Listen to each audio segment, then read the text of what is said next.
بسم اللہ الرحمن الرحیم۔ اللہ پاک کے بابرکت نام سے شروع جو بڑا مہربان نہایت رحم کرنے والا ہے۔ السلام علیکم ورحمۃ اللہ وبرکاتہ۔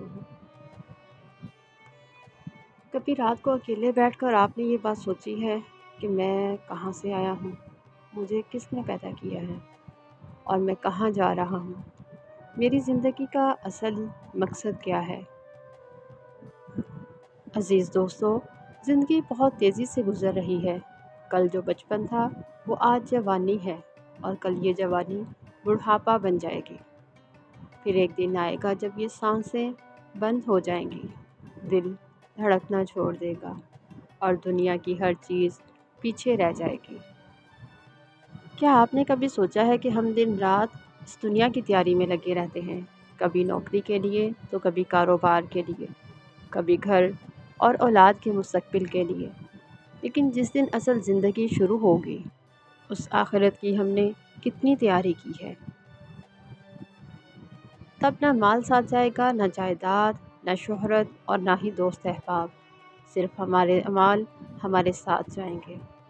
اور اصل زندگی تو موت کے بعد ہی شروع ہوگی، اور وہ ہے آخرت کی زندگی۔ اللہ تعالیٰ قرآن پاک میں ارشاد فرماتے ہیں، اور تیاری کرو اس دن کے لیے جب تم سب کو اللہ پاک کے سامنے پیش ہونا ہے۔ قبر میں کوئی مال، کوئی شہرت، کوئی رشتہ دار ساتھ نہیں جائے گا، صرف ہمارا ایمان، ہمارے اعمال اور ہمارا کردار ہمارے ساتھ ہوگا۔ نبی کریم صلی اللہ علیہ وآلہ وسلم نے فرمایا ہے، موت کو کثرت سے یاد کیا کرو، کیونکہ یہ دنیا کے مزوں کو توڑ دیتی ہے۔ کبھی آپ نے جنازے کے قریب کھڑے ہو کر دیکھا ہے کہ جب کسی کو سفید کپڑوں میں لپیٹ کر زمین میں اتارا جاتا ہے، اس وقت ہر کوئی کہتا ہے بہت افسوس ہوا، یہ تو بہت اچھا انسان تھا۔ لیکن حقیقت تو یہ ہے کہ مرنے والے کے لیے صرف ایک ہی چیز اہم ہوتی ہے، اور وہ ہوتے ہیں اس کے اعمال۔ نبی کریم صلی اللہ علیہ وآلہ وسلم نے فرمایا، عقل مند وہ ہے جو اپنی خواہشات کو قابو میں رکھے اور آخرت کے لیے تیاری کرے۔ ذرا سوچئے تو کہ ایک دن اذان ہوگی مگر ہم مسجد نہ جا سکیں گے، ایک دن ہمارا فون بجے گا مگر ہم جواب ہی نہ دے سکیں گے، ایک دن ہمارے کپڑے، جوتے، بستر سب موجود ہوں گے مگر ہم خود نہ ہوں گے۔ ہمارے چاہنے والے ہمیں قبر تک تو چھوڑ آئیں گے مگر پھر واپس آ جائیں گے، اور ہم تنہا قبر میں داخل ہو جائیں گے۔ دوستو، قبر کوئی کہانی نہیں بلکہ یہ تو ایک اٹل حقیقت ہے۔ قبر اندھیری ہے، تنگ ہے، تنہائی ہے۔ نبی کریم صلی اللہ علیہ وآلہ وسلم نے ارشاد فرمایا ہے، قبر یا تو جنت کے باغیچوں میں سے ایک باغ ہے یا جہنم کے گھڑوں میں سے ایک گڑھا ہے۔ اور پھر قبر میں دو فرشتے آئیں گے، سوال کریں گے، تیرا رب کون ہے؟ تیرا دین کیا ہے؟ تیرا نبی کون ہے؟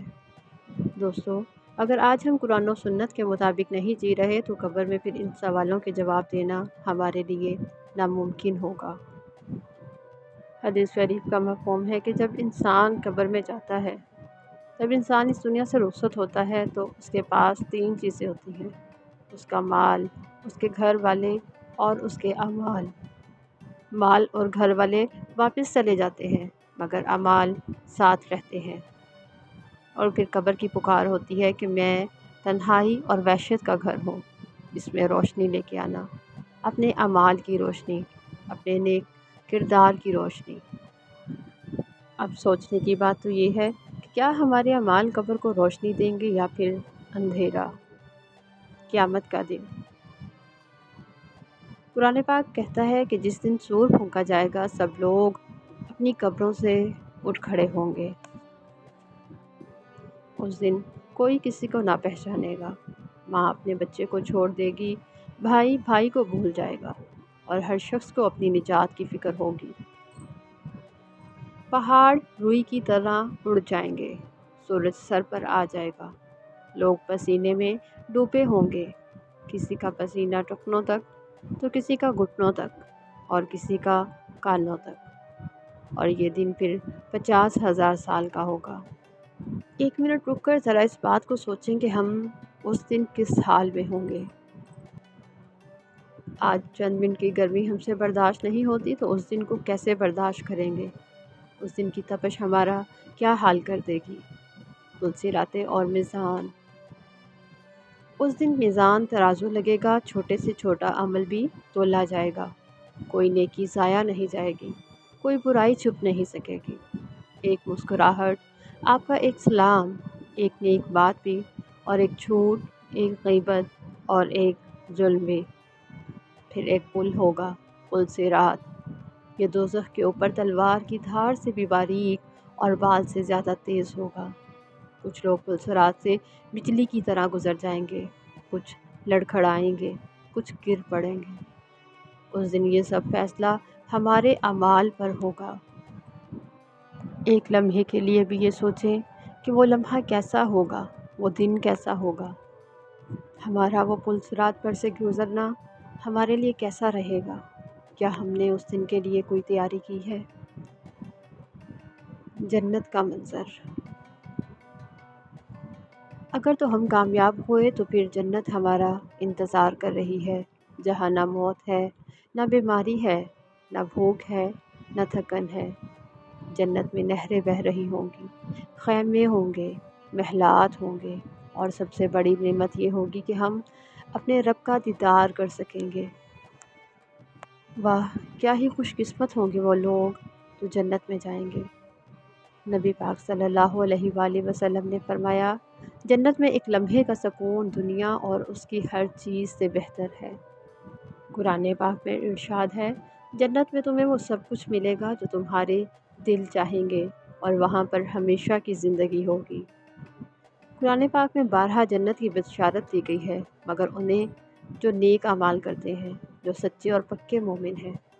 ذرا سوچیں، ایسے باغات، ایسے محلات، ایسی نہریں اور ایسی ایسی نعمتیں، اور سب سے بڑھ کر پھر اپنے رب کا دیدار، یہی تو اصل کامیابی ہے۔ دوزخ کا منظر۔ لیکن اگر ہم خدا نخواستہ ناکام ہو گئے تو پھر دوزخ کی آگ ہماری منتظر ہوگی، جہاں کھانے کو زقوم ہوگا، کانٹوں دار درخت ہوں گے جو پیٹ میں جا کر آگ کی طرح جلائیں گے، جہاں پینے کو کھولتا ہوا پانی ملے گا، جہاں کپڑے آگ کے ہوں گے، زنجیریں ہوں گی، چیخ و پکار ہوگی۔ دوستو، کیا ہم یہ سب منظر برداشت کر سکتے ہیں؟ ایک لمحے کے لیے بھی نہیں۔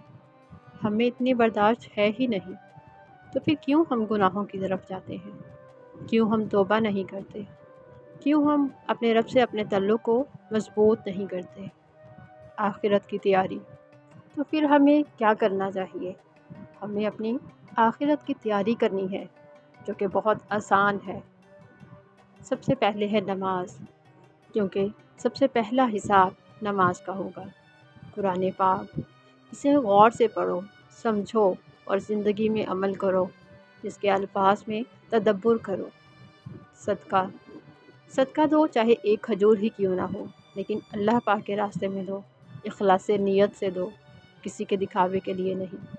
دعائیں، اللہ پاک سے اپنے تعلق کو مضبوط جوڑو، ایسا تعلق جو کبھی نہ ٹوٹے۔ حقوق العباد، کسی کا دل نہ دکھاؤ، ورنہ قیامت کے دن ان کے حقوق ادا کرنے ہوں گے، اور پھر چاہے ہمیں اپنی نیکیوں سے ہی کیوں نہ ادا کرنے ہوں۔ توبہ، آج ہی اپنے گناہوں پر سچے دل سے توبہ کریں، کیونکہ ابھی تو توبہ کا دروازہ کھلا ہے۔ ابھی تو اللہ پاک ہماری توبہ قبول کریں گے، اگر ہم سچے دل سے اور مخلص نیت کے ساتھ کریں گے۔ اخلاق، اپنے اخلاق کو بہترین بناؤ، والدین کے ساتھ نرمی اور لوگوں سے حسن سلوک کرو، غیبت، جھوٹ، چوری، چغلی سے بچو، ایک دوسرے کی برائیوں سے بچو۔ بھائیوں اور بہنوں، دنیا عارضی ہے، اصل زندگی آخرت کی زندگی ہے۔ اصل کامیابی وہی ہے جس کے بارے میں قرآن پاک کہتا ہے، جسے دوزخ سے بچا لیا گیا اور جنت میں داخل کر دیا گیا، وہی لوگ کامیاب ہیں۔ آج ایک بار اپنے گناہوں کو یاد کریں اور سوچیں کہ ہم نے کس کس جگہ کون کون سا گناہ کیا ہے۔ بے شک اللہ پاک معاف کرنے والا ہے۔ اور آج ہی ہم دل سے توبہ کرتے ہیں، آج ہی ہم یہ فیصلہ کرتے ہیں کہ ہم دنیا کے دھوکے میں نہیں آئیں گے۔ ہم اپنی نمازوں کو مضبوط کریں گے، اپنے اخلاق کو بہتر بنائیں گے، قرآن پاک سے جڑیں گے اور نیک اعمال کی زندگی گزاریں گے۔ دعا کرتے ہیں، یا اللہ پاک ہمیں آخرت کی تیاری کرنے والا بنا دے، ہمیں دنیا کے دھوکے سے بچا لے اور ہمیں جنت الفردوس میں نبی کریم صلی اللہ علیہ وآلہ وسلم کی رفاقت عطا فرما۔ آمین یا رب العالمین۔ اس ویڈیو میں ہم نے چند چیزوں کو بیان کیا ہے اور کوشش کی ہے کہ ہم اور آپ سب مل کر اپنی آخرت کی تیاری کریں، ورنہ اس بارے میں اگر بات کی جائے تو دن، لمحے اور چیزیں کم پڑ جائیں، کیونکہ اس کے بارے میں بہت تفصیلی بیان ہے۔ ہماری اللہ پاک سے دعا ہے کہ اس چھوٹی سی کاوش کو قبول و منظور فرمائے۔ آپ کو ہماری ویڈیو پسند آئے تو لائک، شیئر اور چینل کو سبسکرائب ضرور کیجیے گا۔ جزاک اللہ خیرا کثیرا فی الدنیا والآخرہ، صلی اللہ علیہ وآلہ وسلم۔